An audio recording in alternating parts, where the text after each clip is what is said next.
So hi everyone, my name is Charlie and I'm so happy to welcome you all today to take today's lunchtime webinar.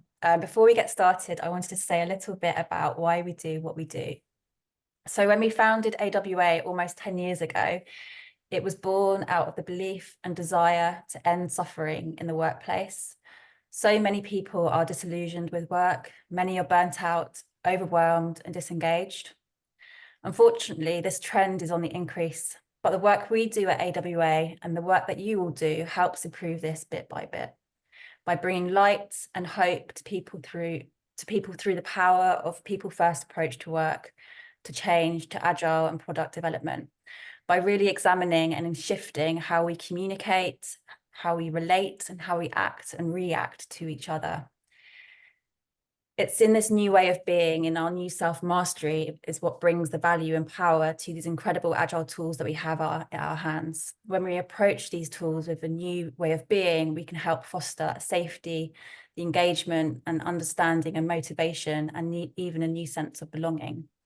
So that's why I'm super excited to welcome my friend and colleague, Francesco Bianchi, an incredibly talented trainer, coach and facilitator and human being, to share his workshop and how we can bring a bit more magic to everything, to things that we do every day, like backlog refinement. Over to you, Francesco. Thank you. And thank you everyone for deciding to spend your lunch or your breakfast or whatever it is that you're doing, maybe an afternoon snack, but I haven't seen anyone from the East, not that far East. Okay, so we'll have 40 minutes to play together. As every good facilitator, I have a couple of options, and the first one will depend on how many cameras we manage to turn on. We'll need you to show something. So you don't need to show your person, but we need to show some of your work. So if you can, please turn on your webcam. If not, we have an alternative method. Let's see how many people are in a position. Maybe you are not planning for this, so that's absolutely fine. We'll always have a plan B. Look at that. That's beautiful. That's gorgeous. Okay. That's a lot of people. Thank you. Thank you so much. Okay, then let's go with the more engaging option. I love that. Thank you for making that possible. Cool. So first check done. Second check, do you have something that you can use to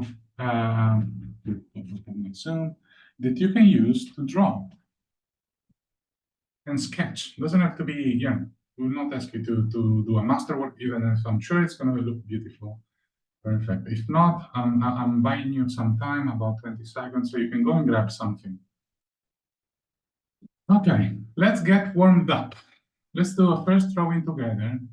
In here, you'll get some very detailed instructions. And the common theme of this session is that we'll have 2 minutes for each of the drawing. We're going to draw a lot. Because if you don't know, I love drawing. Not very good, but I love doing it. Cool. Okay, hopefully you're all ready. 2 minutes for me to give instructions. My drawing is on this flip chart, on the other side. No flip chart, sorry, post-it. On the other side of this post-it. So you can also get a sense of how large or not large it is. Cool. So let's start by drawing a circle in the center. The circle should take about 63% of the surface of whatever page you have. Then you go on top of the circle and you draw a small line of about 7.5% that has the same curve angle of the circle, but it sits a little bit above that. From the two ends of that line, you draw two linear lines of about, let's say, a couple of centimeters, so that the two ends meet. Then you rotate of, what's that? I would say 30 degrees, and you repeat the operation drawing a small arc outside of your circle. Okay? And then two lines from the two ends of that arc so that they converge. You rotate about 30 degrees, and you do that again. And because I'm boring, I'm going to ask you to rotate of 30 more degrees, and do that again. And again, until you complete the circle. It's okay if you're lost, that's part of the exercise. Now, hopefully you are fast drawers. You have 26 seconds left. In the center of the circle, draw 2 dots. Starting from, let's say, 30% from the top of the circle, and they are somehow on an horizontal line. Now, 2 last traits for you to finish. A small arc toward the bottom of the circle that has, I don't know, let's say 30% of the width of the circle, and time is up, but I'm giving you the last instruction anyway. Today I make the rules, so I can do that. One arc that connects to the one that you've already drawn, so the small one. This is a little bit larger, and it's a little bit deeper. So an arc that points upwards, or with the belly downwards. And for all of you who are not lost, can you please share your masterpieces? What have you produced? Okay, coming close. Unfortunately, it will not work with if you have blurred background, but I see Andrew and Louis. Okay, you've drawn 2 faces, so it looks like you are on the same line. You think in a similar way, or my instructions pointed you in that way. That's good. Let's see what the Awa crew created. That's okay. Henny, that looks like is that an orange? A slice of an orange. I like that. Also the right color of the post-it. Good stuff. Okay, whoa. Thank you all. Well, if you want to have a reveal, this is what I was describing very precisely. Come on, it was simple. It's just something like 1, 2, 3, 4, and 6 per 318. It's 22 lines. You had 2 minutes to draw that. How could you possibly not understand? It's only basic shapes. It's a circle and 6 triangles and just a couple of dots. Okay. I think you need a lesson on visualization and effective communication. Also, maybe it was not 30 degrees every time, but that's okay. It's my mistake. So what does this show? This shows that human language is not as clear as we would like to think. We often have the illusion of describing things very clearly, and we are not. Either because my understanding of 60% is different from yours. Yes, Frankie, but it's math, it's 60%. Well, no, my perception may be different. As humans, we are not very good at calculating things precisely, especially if I don't know if you're working on a piece of paper that is square and small like a post-it, or large like a flip chart, or anything in between. And there are other things that are even more subjective, like something short. What does short mean? For me, it could be something like this, and for someone else, it could be something like this. You can't know. Now, in this simple exercise that was chosen, and you can all feel free to do it as an icebreaker or as an opener, as in this case. It's a nice way to see with your eyes how our understanding of human language is not clear.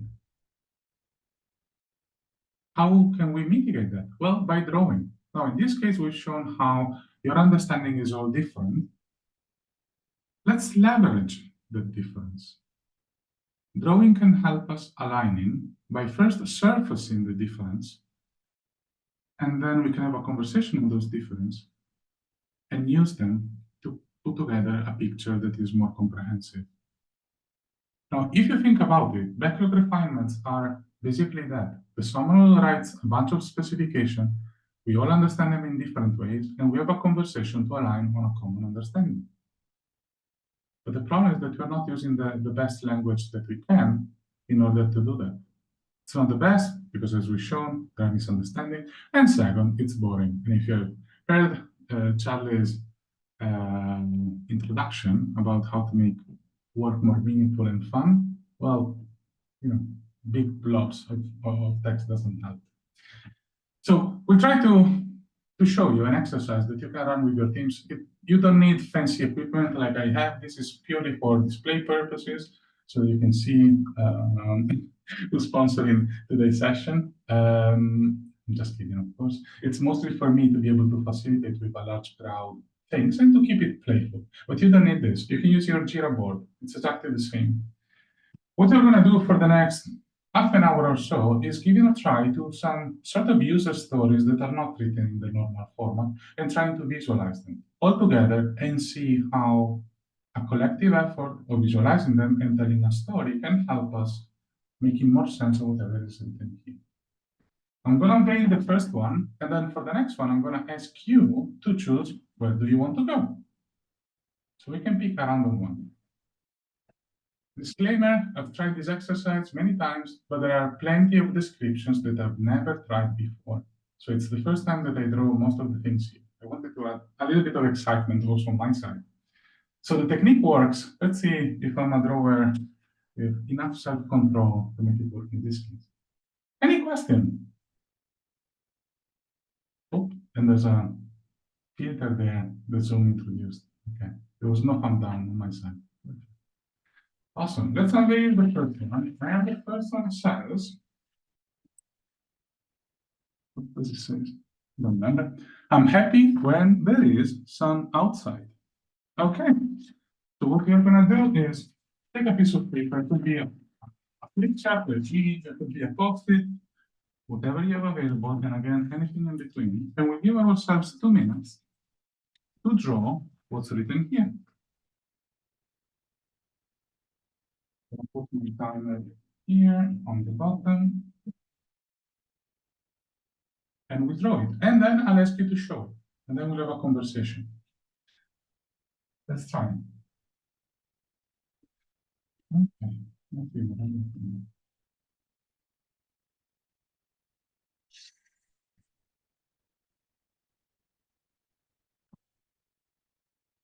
Oops. There we go.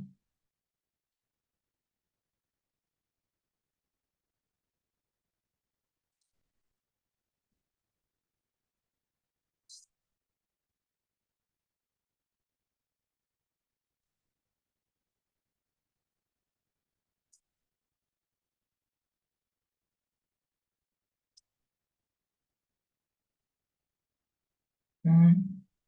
Well, we still have a full minute. Okay. Let's color this one. Color looks nice.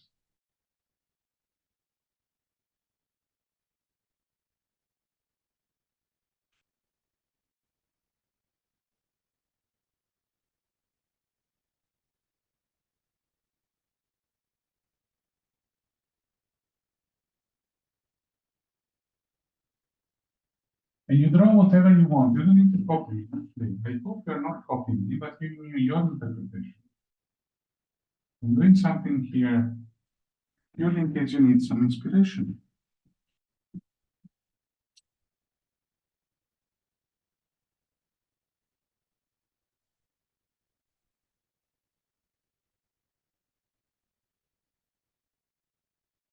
Twenty seconds, so you still plenty of time to look creative.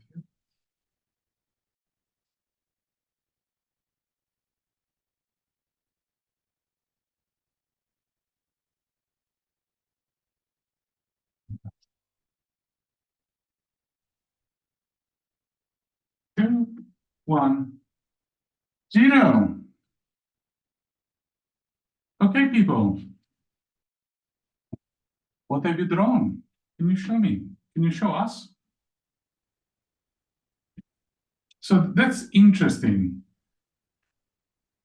In my drawing, there's a window. In yours, there's not. So you're removing that level of information. For you, it doesn't matter. But I wanted to make it explicit. I focus on the word that there is sun outside. What you're showing is that there's a difference when the sun is not there. So in my case, I'm saying I'm happy when there is sun outside, but I may also be happy. My happiness shows love, could be there regardless. You put the focus on what happens to you when it's raining. You are not happy. Okay, that's an interesting side. So already from here, we could have a conversation. What happens to me when it's raining outside? I didn't think of the tango. And if there was an acceptance criteria on to choose when to put the sun out and when not, Well, now we would know what to answer. Thank you. Can I see another drawing or two, please? Would like to contribute. I'm looking for differences. Okay. Okay. Let's see. Deepa, let's try to look at yours. Awesome. So in your case, you have a very clear idea what outside means for you. Looks to me like there's a garden. It must be outdoor. It's not just out in the city. You want that looks like a pond, I would guess, and a tree. So for you, you need to be in the nature. It's not enough to have sun outside. I'm in my building. I'm actually in my office. This is me right now. That was my attempt. For you, it's whenever there's probably an additional component. So I may ask you, okay, your initial request, your initial requirement, you're asking for sun, geez, bad filters. I'm sorry, it will trigger again and again my thumb down if you can see my screen. For me, if I were the person requiring this, it's enough to have sun outside. So I can have a phone call with the weather god and ask for some sun. In your case, to be happy, I also need to provide a different environment. That's good to know. Thank you. Let's pick a last one, please.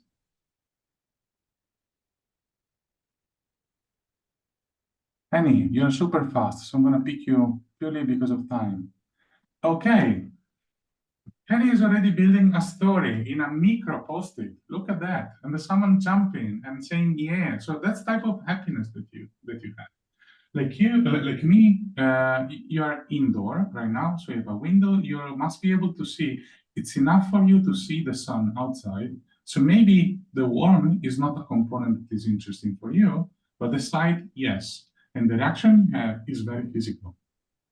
It's very physical. So I hope you don't have any furniture close to you and anything that you might drop. Perfect. So look at how with something so simple, so trivial, we can already tease out a lot of questions and a lot of difference that we may have. Now, how is this useful for work? Well, that's what we're going to discover in the main part of this. So we have 5 stories requirements that are more work-oriented. I will ask you to choose one. I could draw a die. I could throw a dice, but don't want you to fall asleep after you had your big lunch. If you have your webcam on, do you want number 1, 2, 3, 4, or 5? And if you don't have it, drop it in the chat.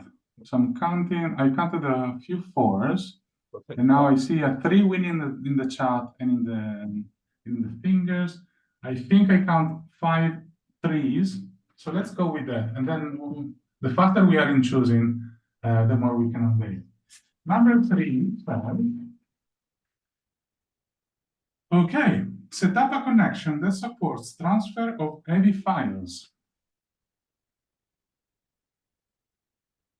Okay, imagine that you are in a team and you get a request. There's a new office that needs to be set up, and you are asked to set up a connection in the office that allows transfer of heavy files. Again, 2 minutes for us to draw. This is new also for me. I'm not sure what will come up with that. Where's my marker? So at least I don't lose time doing that. 3, 2, 1.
And time's up.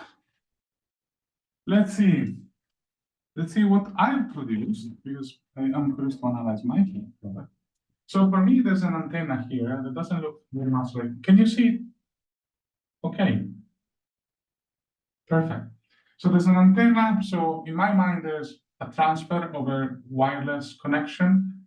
While I was writing this sentence yesterday, I had troubles transferring a few gigabytes of video from one system to another one.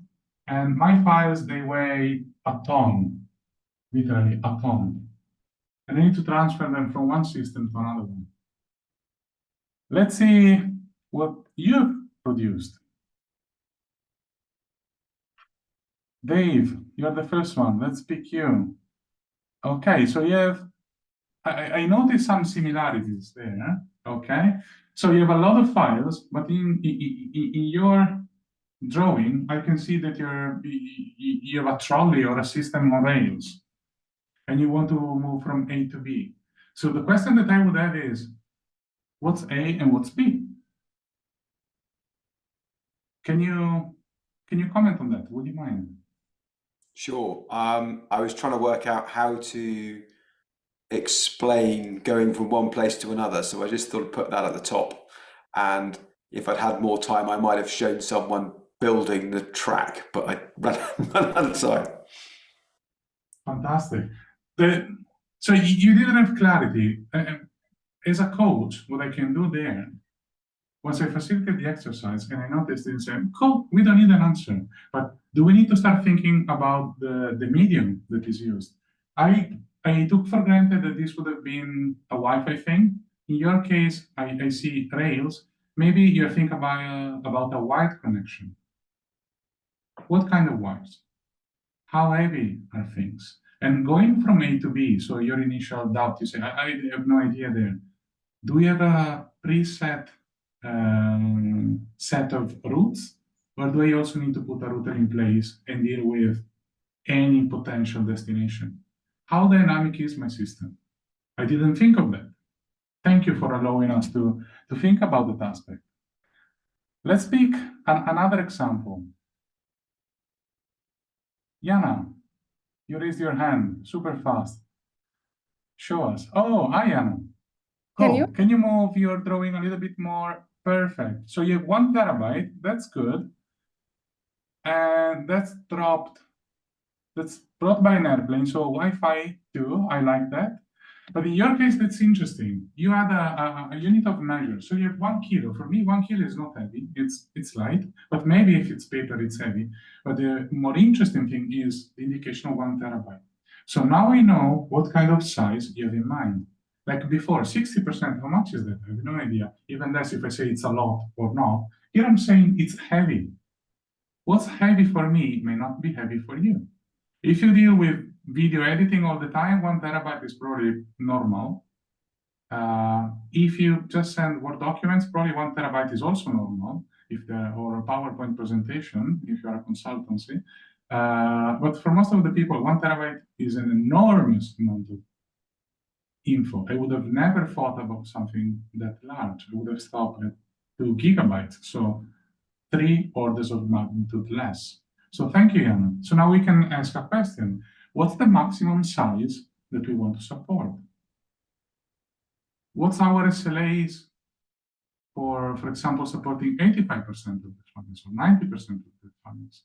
What's the average file size that we can expect there? You can continue like this, exploring other things, but if you're okay, I would move to a new number so we can have fun with another requirement. And like before, choose a number. We've left 1, 2, 4, and 5. And with a very scientific approach, just let me draw a line. To date. Okay, there are 2 5 that got in the line, 5, 5. Okay, there's a 4 and 4 and 4 in the chat. I think 4 is winning up to with 5. I think 4 wins. And I apologize for the 5. I reveal what's 5 in the end. So you can do it as a homework.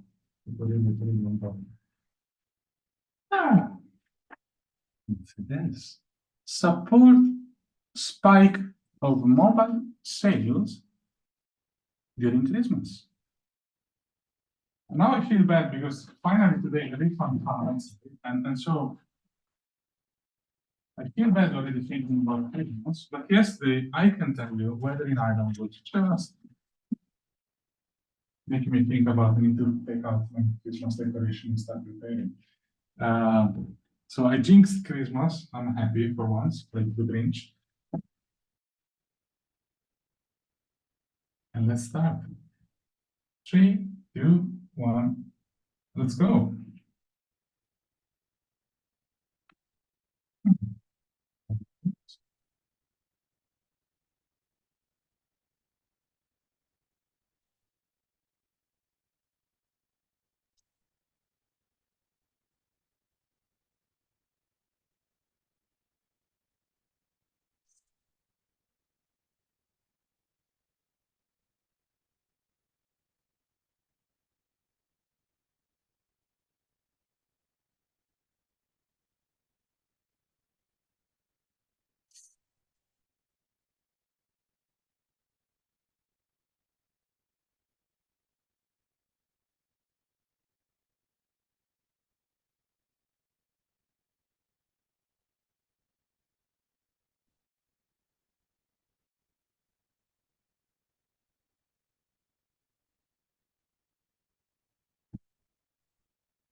Thirty more seconds.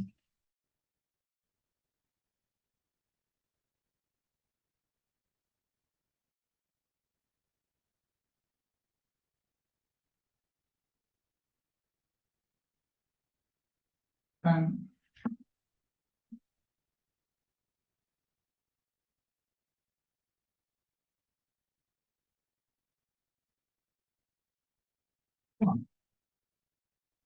Ta-da-da-dum. Okay, like before, let's start with my drawing.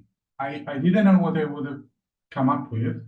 I realize now that for me, sales, I entirely forgot about the mobile part.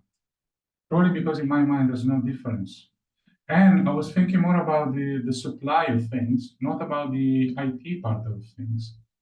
So that's interesting. I didn't think about it when I wrote the sentence. It's clear that Christmas for me, I need a tree in my house. It's too empty without. And it's a big spike.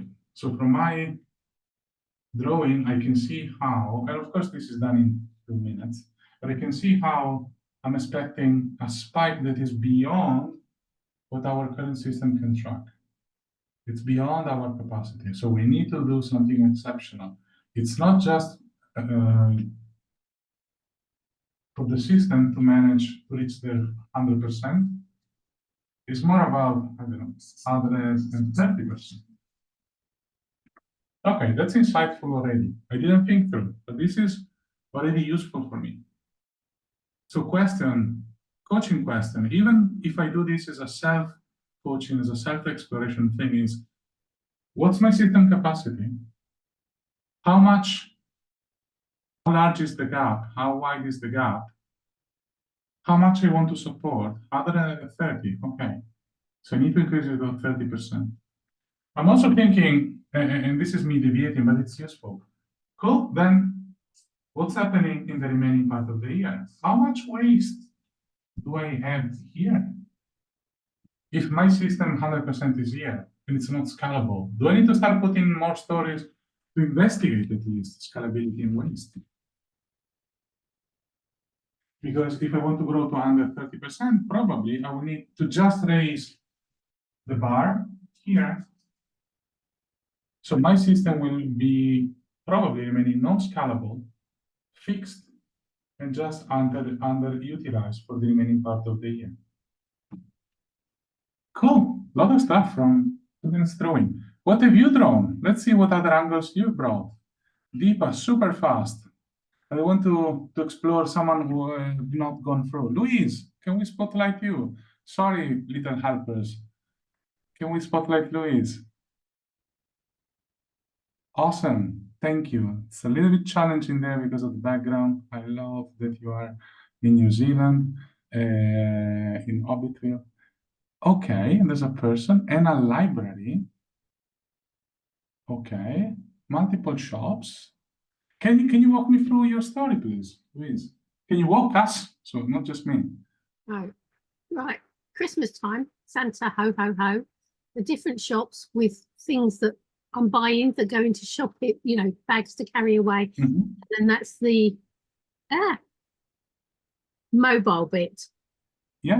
The little phone with the signal. Mhm. And the library is just somebody doing research in books. Okay, thank you. That's super useful. So now we know what kind of business we are in. Now imagine that you're Amazon, it's buying from many shops. What kind of spike are we looking for? If you're in the US, they sell everything. I noticed they sell tires and cars and probably houses. I haven't checked. But if you are in the UK, in Europe, there's a little bit less type of objects, but still you can find almost anything. Almost anything. We are focusing here on books, for example. And maybe the question is, are we focusing purely on books? Or is there any other part of the catalog that we have that you're interested into? How many shops do we need to support? Is it only 3? Or do we need to connect with 3,000? We don't know. These are all things that I would have not thought upfront about, but these are all good questions to help us narrowing down, specifying the story, and understanding what I mean by this. This is a very generic statement. Let's pick another drawing, please. I saw you, Louis, super fast. Let's go with Judy, please. I think she has not appeared yet on our stage. Sorry, folks, I'm not trying to favor anyone, I'm just trying to give equal voice to everyone. So that's the only criteria. Thank you. Can you walk us through your diagram, your drawing, Judy? Yeah, sure. So there's a little man supporting, and I got a little question by that saying, what does support mean? And then you've got the mobile phone and the Christmas tree, and then you can see the trend line for the sales, and it's going up for a spike. And I think I'll say, how much is the spike as well as a question? How big is what I've put on there. So that's kind of mine. Thank you. Curiosity, did you think about the two questions while you were drawing or while I was describing things after the drawing? One before, one after. Okay. I think like the how big was before, and then the what does this mean? I think something you said triggered me to think, well, what does support really mean? Thank you for sharing. So in here, you're already showing us how this tool is useful when we want to optimize backlog refinements. They're boring. If you think they're exciting, please tell me what you eat for breakfast and lunch. I want to eat the same thing, and it's probably illegal. They're just boring. They are one of the most boring part, one of the most important parts of collaboration, but also one of the most boring. Sitting there with 10 people while one asks a question, and it's typically always the same person asking the questions, and the other people are listening. It's boring. So something that we encourage people, especially if we have no clue about the story that has been presented. And so we get into the meeting and we need to read through. And we start by reading through the story. It's like, could have not you just done a little bit of pre-reading? Now, how many times have you tried to get your teams to pre-read the stories and to get a meeting prepared so that you don't have to sit there while the product owner explains the story and there are just too many unknowns? A tip for you is ask them to do a drawing. Ask them to come up with questions by doing a drawing. We just seen it happening. So what's support, or the other one? What's the size of the spike? Something that you can choose before. And if you introduce an element of playfulness, chances are that some people will carve out literally 2 minutes to think about the story and maybe also to read it. So they will make it 5 to 10 minutes If it's more than 10 minutes to read, then you've written the wrong story. We can send you to a different workshop for that. So you keep them small. Okay, we are getting very close to the end of the session. I would like to open the space for a little bit of Q&A if there's anything. I promise to unveil the question number 5. We'll do that as the very last thing. Jana, please. Question, comment. Francesco, I have one practical. So imagine that the task is already in the backlog in some certain state. So what would be your guidance to apply this technique? Like to read the title or let people read whole description, or how can we approach that? If it's already in the backlog, hopefully it has already been discussed. If not, it's also okay. Asking people to draw their visual representation of what they've read, it's a great way to ensure that they read it. That's the first thing, instead of doing something else in the background, and that you check on their understanding. So it's absolutely okay. During the backlog refinement, instead of having someone reading it or saying, oh, let's read all of this and be passive, and then you ask people, is there any question? And no one has any question unless beside the one single person who always has questions. Ask them to produce a drawing. We've seen you don't need a lot of tech. You can show it like in webcam. Padlet is a great tool that we had as a plan B that you can use for people to upload their pictures seamlessly to, it's free, up to 3 boards. You can use it to upload them seamlessly. So you can check, you can also keep it as a mini archive for each story. Thank you for the question. Any other comment or question? Also, challenges are okay.